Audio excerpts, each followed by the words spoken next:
give your prospects agency. Here's what that means.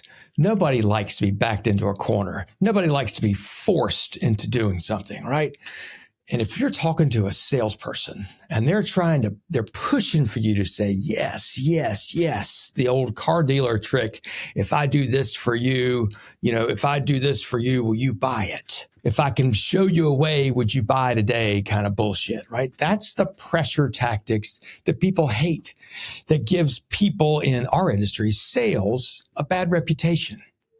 Remember, nobody can see that you are better or that your products or services are better until they see that you're different.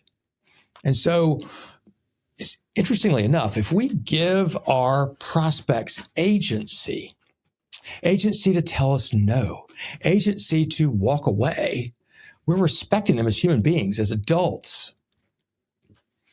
So here's how you do that. It's funny. This kind of came up to me recently as I was doing a class and was talking about closing.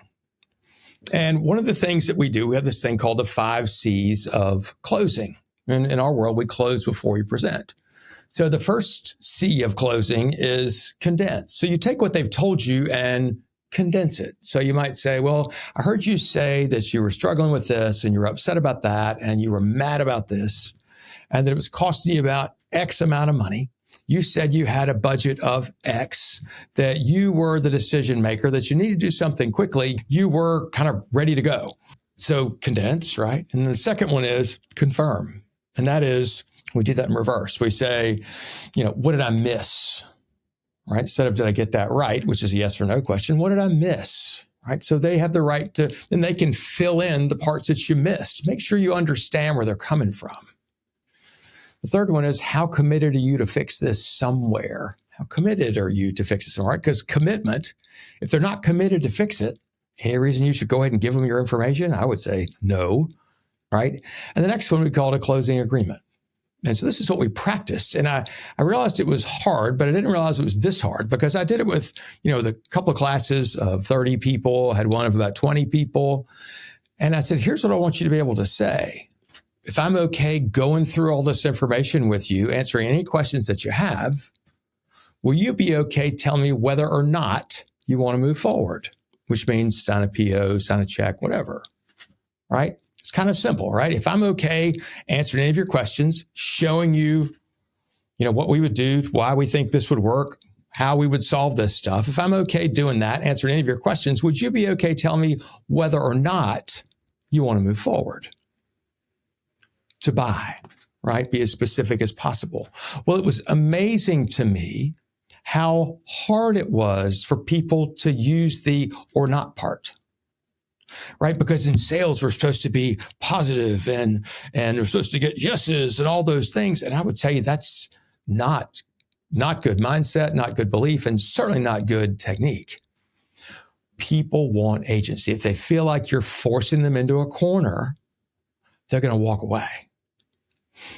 So here's what I want you to understand. And this sounds kind of funny. Many people want to sell a product that they love, right? They want to be, in effect, an evangelist for the product because they love it and they believe in it and they want you to believe in it. We call those people evangelists. So and I'm just going to tell you this, your product, your service is not perfect. There's only one evangelist, right, that had the perfect product, and that ain't you.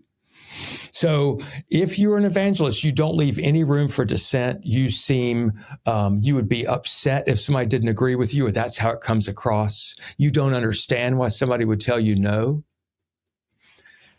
When you're an evangelist, you're taking away, evangelist for your product that is not perfect. You're taking away people's agency and they'll run away.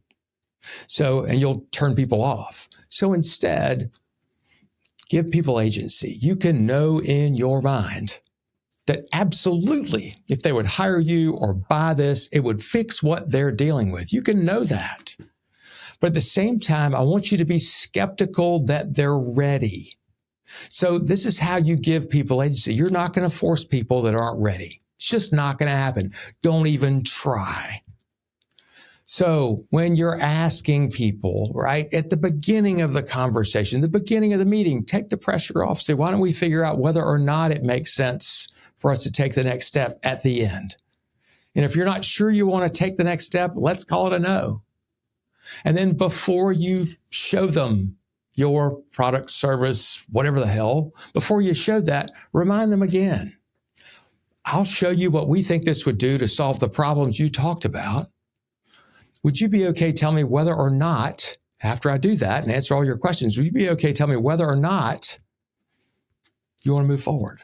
And if they don't want to move forward, it's no pressure. It's okay. We're playing the long game. If you just push for a yes and are only satisfied with the yes, you're being a pain in the ass. You're going to run away more people. You're going to burn your prospects. You're going to be a jerk. Think about giving people agency, giving them the right to say no, just as you reserve the right to say no if you don't get the sense they're ready either. Treat people like humans, like the way they want to be treated. Give them agency. Allow them to make a decision. Even if you're an evangelist, I want you to recognize that there's some people that aren't ready to buy what you have, and that's okay. Play the long game. This is Walker McKay, No BS Sales. Want to learn more? Buy my book. Some will, some won't. So what? Who's next? Available on Amazon and probably any other place where you buy books. Thanks.